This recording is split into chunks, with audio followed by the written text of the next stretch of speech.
Okay, hello everyone. Thanks first of all to the organizers and to the other speakers. It's great to be here today. I'm sort of representing a group of researchers based at the other university in town, so down the hill. So we're the Oxford Resilient Buildings and Landscapes Lab, or Oxable for short, based at the School of Geography. People might be wondering what someone from the School of Geography doing at a conference on building pathology, but actually a lot of what we do is directly relevant to this theme.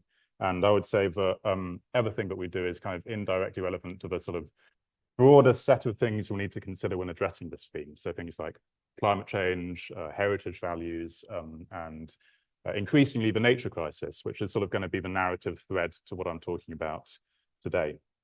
So a quick overview. I'm going to do a little introduction to myself, and then kind of lean more into research which colleagues are doing. And then kind of bring that around specifically to one project we're doing on biodiversity and historic buildings. And then finally, a bit provocatively, perhaps, I'm going to sort of, think, do we need to reframe or rethink certain aspects of building pathology to sort of try and bring it back on topic as well for the conference.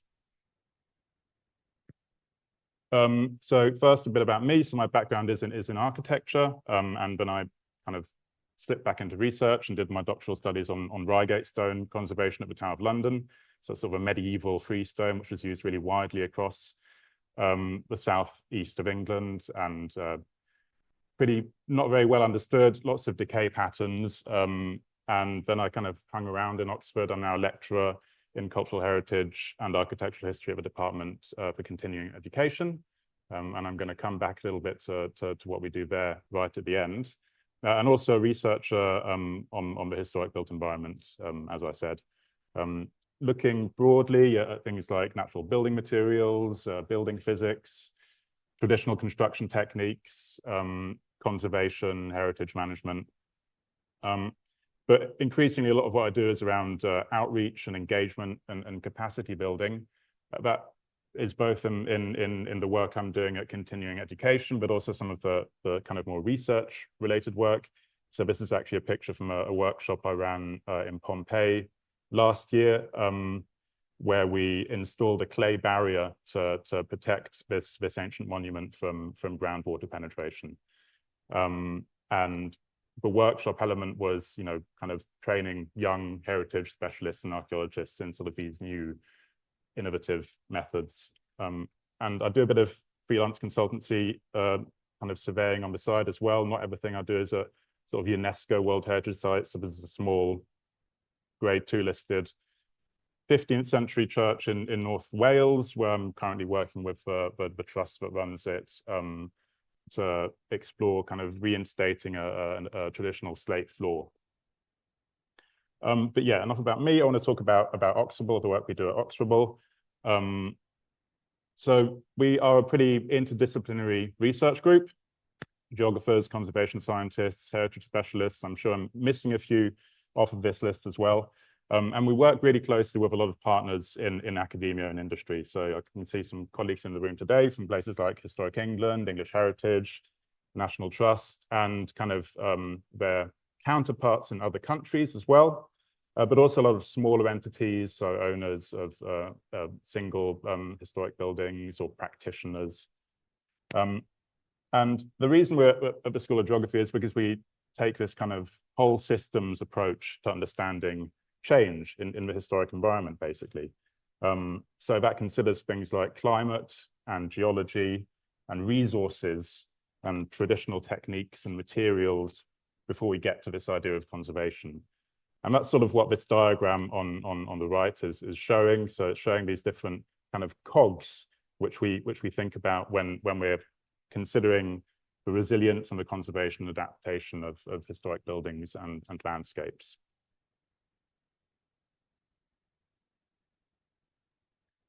And our research kind of broadly falls into a few themes or categories. So we develop scientific methods for diagnosing and monitoring change in natural and built heritage. And one thing we kind of specialize in particularly is using sort of field portable, non-destructive techniques. And we use the data we gather from that to develop innovative strategies for kind of for these sites and materials that we come across. And that's really about understanding the decay processes, but also assessing past treatments. So a lot of what we do is about learning from the past. We've done a lot of work with lime methods, for example, and it kind of leans into adaptation as well with some of these techniques. And then also, of course, linking nature conservation and heritage conservation. So this idea about learning from and working with nature. And also just to mention that the work really spans across a whole kind of range of scales. So we're really looking at sort of a micro scale, so how moisture is moving through the porous network of materials, right up to these kind of macro scale landscape dynamics. And I'm going to show that with a few of the projects I introduced. And soft capping, that's kind of almost like the Oxford flagship project, really, with research going back as the early 2000s. And that's kind of asked this question broadly about how, well, first of all, does soft capping, so unintentional or intentional vegetation growing on the top of ruined masonry, protect this masonry? And the answer is yes, it can. And building on that, we then started to produce some practical guidance with Historic England and their kind of former version as English Heritage, which was renewed fairly recently as well. And the work around soft capping is still ongoing. So just last year, Jenny, one of our colleagues, published this paper where she sort of used species distribution modeling to kind of understand how the vegetation and management of soft capping might need to change in the face of climate change. And she found that it will sort of broadly remain viable up until kind of mid-century, with maybe some areas of England, like the southeast of England, being more prone to failure. But then in the long term, and further in the future, species which are more resilient to arid conditions will need to be preferentially selected for these soft caps. So that's kind of broadly about managing moisture in historic buildings, and that's sort of the theme of one of our newest projects as well. It's called Refresh. So we're academics, obviously we love our acronyms.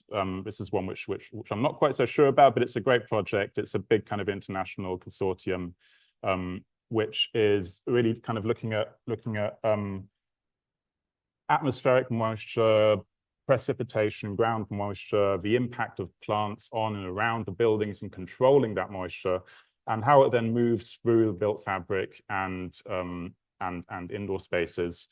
Basically a framework for what we're calling a heritage hydrology. And the UK case study site, and this is the first of several projects which we're doing with Blenheim Palace.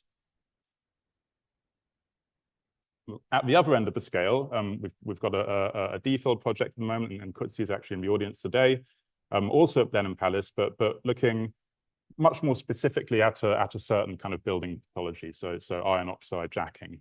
And Kutsi is using some of those non-destructive monitoring techniques I mentioned, so acoustic emissions monitoring, to see if you can detect iron oxide jacking within masonry before it kind of becomes visible as a decay pattern. Also at Blenheim Palace.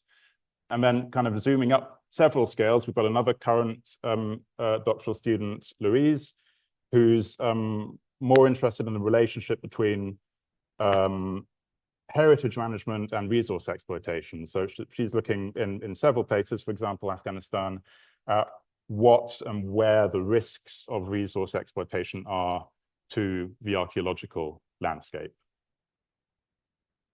And sort of staying zoomed out for a second, we had a recent defill project that looked at biodiversity and historic maritime structures. And Tim started off with that quite zoomed out scale, looking at structures across the English coast, but then quickly zoomed into some case studies at the Isle of Scilly. And he was really trying to understand the unintentional ecological benefits of wildlife, of biodiversity in these structures, and found some interesting things. So found that habitats that don't really exist in nature or are rapidly being lost in nature can be provided by these historic walls. So he called them cryptic walls. Cryptic in this sense means they've got lots of crevices, lots of niches where presumably crabs and other creatures like to hide. And he used that to start producing guidelines for the combined ecological heritage survey, to kind of help identify structures which have the greatest potential for protecting both of those value sets. Another project that fits into this theme of nature is another colleague of ours, Martin Coombs, who's looking at heritage values in historic walled gardens, but he's looking more broadly at this kind of stacking of values you get when you have, you know, the heritage and the nature in the same place. So the educational values, the aesthetic values, well-being. And again, he's kind of looking at the impact of climate change on these spaces, both in terms of risks and opportunities. But just to sort of break out from that at the moment, you know, already I'd like to highlight kind of two key points when we think about biodiversity in the historic environment. So these historic structures can provide important habitats that have been lost or are becoming increasingly rare in natural environments. And we also have this effect, this kind of stacking of values, so something which results in something greater than the sum of its parts. And that sort of might sound a little bit fluffy, but I think it's quite clear when we think about it in terms of the loss or the absence. So of course, everyone will have heard of the sycamore gap tree. And I think that kind of shows that the natural and the cultural aren't existing on a binary. They're working together in these sort of complex and complementary ways. And when one of them is lost, it's detrimental to the whole system. It's the kind of a fruit salad model. That's what we started calling it. This idea that you've got your apples and your pears, but when you can combine them, when you do it well, it becomes something tastier than either of them. And that's actually an idea which came from Hannah Fluck, a senior archaeologist at the National Trust these days, at the second SINC symposium, which we held in Oxford last December. SINC stands for Sites of the Intersection of Natural and Cultural Heritage. It emerged from a sort of a capacity building project we were doing in Petra a few years ago, which had to move online because of COVID travel restrictions. And we found that these big complex sites that have kind of elements of both the natural and the cultural can be really useful as sort of case studies for exploring this complex entanglement of nature and culture, and also advocating it to different publics and the professional sectors. We had our second symposium, as I said, in Oxford last year. It's kind of an international global network that's emerging. We are quite keen in setting up sort of a local Oxford hub as well. I think there might even be a few people in the audience who we've been in touch with already. And if anyone else is keen in hearing more about that, please do get in touch with us. The current research is focusing on these 4 sites I mentioned at the bottom, which again might seem very different, completely different climates, completely different cultures, but actually, if we look about things like kind of the correct balance and type of agriculture, water management, the importance of local and indigenous practices, the impact of tourism and infrastructure, there's these commonalities across all of these sites, which we are trying to explore with what's kind of, I suppose, an overarching project. And I just want to finish this section on Oxford with a couple of other overarching projects with silly acronyms. So OCRA is another very new project, actually, led by Heather, our kind of lead, our head. And it's going to provide access to lab equipment across the university to external partners. So again, that's something where if people are interested in this kind of resource, then we'd encourage you to get in touch with us. And then we also have the Heritage Innovation Laboratory Oxford, previously known as Kickstarting Heritage Innovations, which is more about kind of forming these deeper relationships with heritage partners to identify and address particular kind of challenges that they're facing at their sites. So back to Blenheim Palace.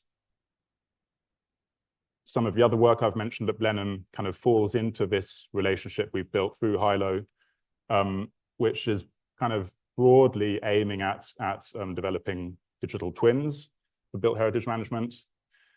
And we've also more recently started a Hilo partnership with the Charterhouse in London, where we're looking more at the kind of the ecosystem services that their gardens and green spaces can provide.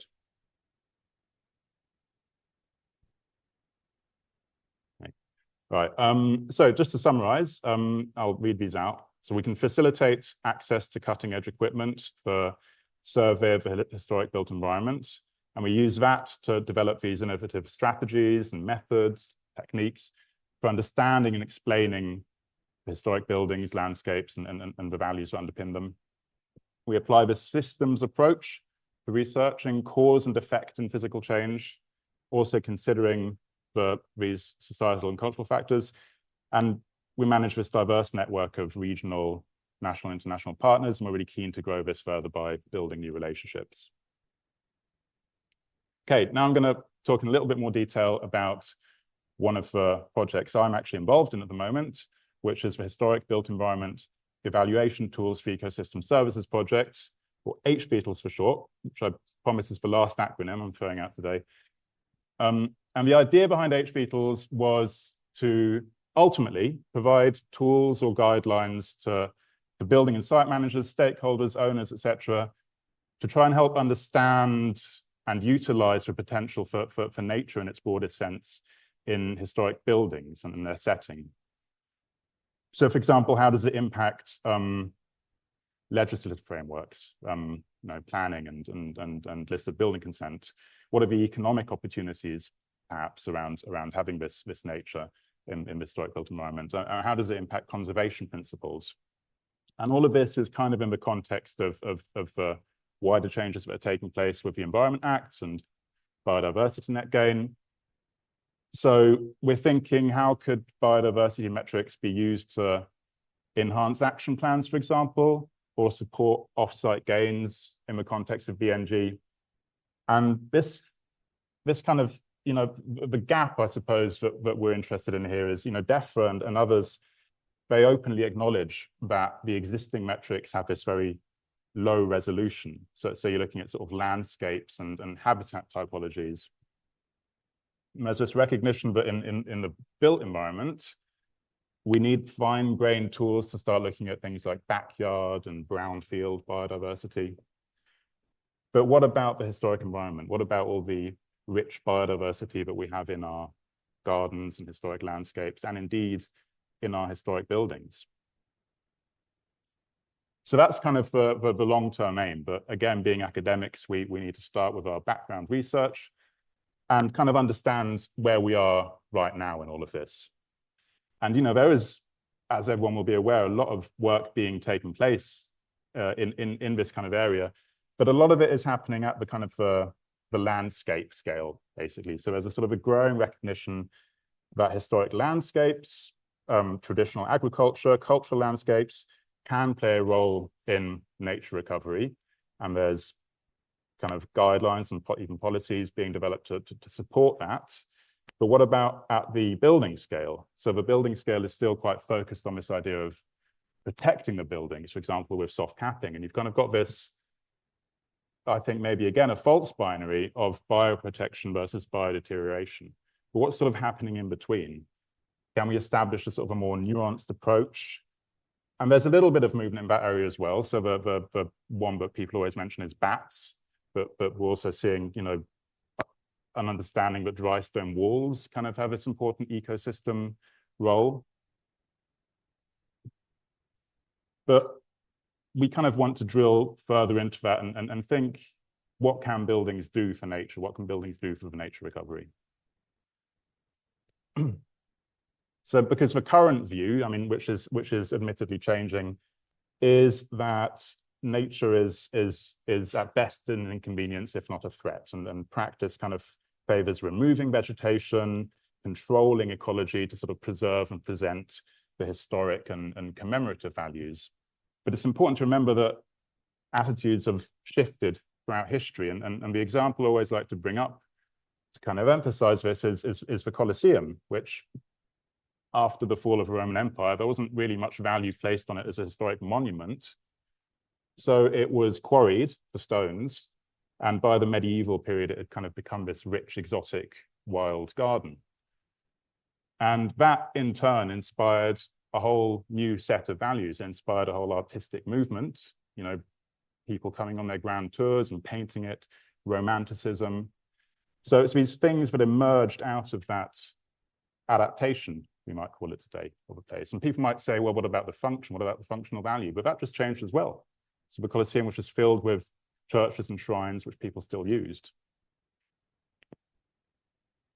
And then that sort of, you know, those shifts from this idea, well, and what changed with the Colosseum then was that around the turn of the 19th century, the idea of the historic monument came back in vogue. So sort of after the Napoleonic era, the vegetation was removed, the structure was stabilized, and it was sort of the historic monument, the commemorative aspect was important again. And there's been shifts between that sort of idea of romantic ruin, historic monument, the sort of priority of which one we want to value throughout time. And that's really just to say that conservation principles mirror these wider values. And we're sort of coming out, I think, of a phase led very much by the sort of the UNESCO World Heritage model of heritage as this sort of global movement for peace and commemorating the cultural diversity of it, to something where the climate and biodiversity crises are beginning to drive the narrative more. So we're putting more significance on them. And we can see that at kind of high-level institutional changes which are taking place. So English Heritage Nature Strategy, a really good recent report by Historic England, which does actually begin to kind of look into the building scale of this and discuss niche habitats and sort of guidance for integrated management, which can sort of support well-being and these other stacked values. Also to mention, you know, recent conferences or upcoming conferences by the likes of the SPAB and the IHBC. So there's movement taking place here. This diagram is kind of underpins some of the research framework at English Heritage, which fed into the nature strategy. We worked on that together with English Heritage. But still, there's some important next steps here. Because we need to understand what the barriers are to integrating biodiversity more broadly into survey and building conservation. So how do we produce that guidance? So first, we need case studies. We need site management case studies, experienced long-term observations that gives us our data. And then we kind of need to weigh up these risks. So we need to come up with a more nuanced, measured approach to decision-making, balancing the sort of a reality of risk to you know, what we might think of as a function of the building against wider benefits for example, for nature recovery. Then we can make our training important, of course, to understand public stakeholder concerns in all of this as well. Another recent news story some of you might have seen was the wild meadow somewhere in England that was mown away by local residents because that communication, that dialogue was missing, presumably. So there's really importance here on the wider education, engagement, outreach of all of this. And only then can we start thinking about these tools and implementing them.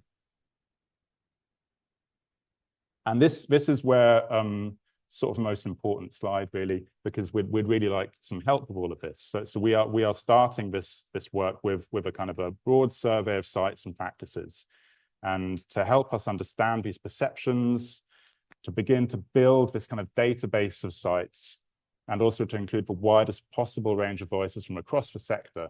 So whether that's leaning more into the building side, leaning more into the ecology side, we'd really like to kind of have people take part in this survey that we're running.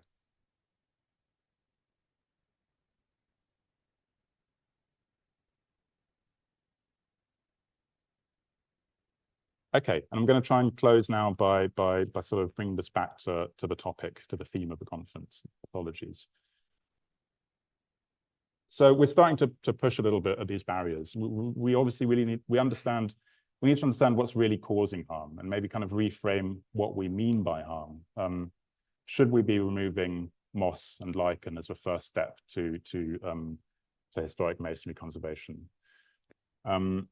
We need to move from this idea of plants as a mechanism of decay to plants as an indicator of change. That comes back to what Hector was talking about, I think, and seeing growth of ecology in buildings not as something bad in itself, but as a symptom of something else that's happening, and try and understand the symptom before we then look at the growth as an ongoing vector of decay. And sort of begin to use that to untangle all these interrelated values and think about where the new values might emerge from if we come up with these integrated approaches and strategies.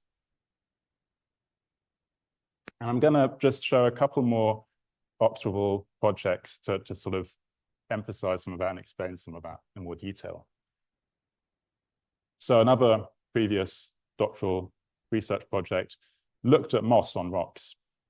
And what Catherine found, and that's what this graph on the left shows in terms of the water uptake on historic stones which were uncovered, covered with moss, or had moss on them, which was then removed. Moss can play a sort of a shielding role in protecting stone from light rainfall events, but perhaps more importantly, when it's removed, moisture uptake rapidly increases, so they become more vulnerable to these moisture-related decay mechanisms. We've got Nick's work. So Nick is a lichenologist in our research group. He's doing this kind of new research project, looking at, again, some of those kind of moisture dynamics within lichen on historic masonry. But actually what I want to highlight more with Nick's recent work is I'm going to come back to some of the stuff we did with Blenheim Palace. Because he actually, so one of the first questions Blenheim asked us was is the lichen on our walls damaging it? Should we be removing it? And what came out of it at the end was actually a sort of a visual guide for tourists, which is accessible online, called Our Living Stone, which actually just tells the story about lichens and their cultural values and what their sort of aesthetic value to Blenheim as well. So that idea of is the lichen problematic has completely transformed into a resource which is exploring new values and new potential for Blenheim. And actually one of the most interesting things we found when we did our lichen surveys at Blenheim was that there is a species of lichen on the historic walls which is rare and is not found anywhere else in Oxfordshire. So again, it comes back to this idea that these historic buildings are providing these niche habitats. And it's obvious if you think about it, because it's a huge monolithic south-facing wall. It's like having a cliff on a hill in the middle of Oxford. Okay, and it would be remiss of me not to mention some of the work around adaptive release as well, which I'm sure many of you have heard about, and I'm not going to go into too much detail on, other than to mention that one of the sort of the ongoing challenges with this is the interdisciplinary aspect of it and the need for knowledge exchange. So I'm just flagging it here quickly to come back to this continuing education aspect, and to mention we have a couple of upcoming courses which kind of expand on some of these topics. So Caitlin, who literally wrote the book on the subject, is doing a course, a one-day course in December around managing loss in the historic environment, around the eco-cultural aspects of it.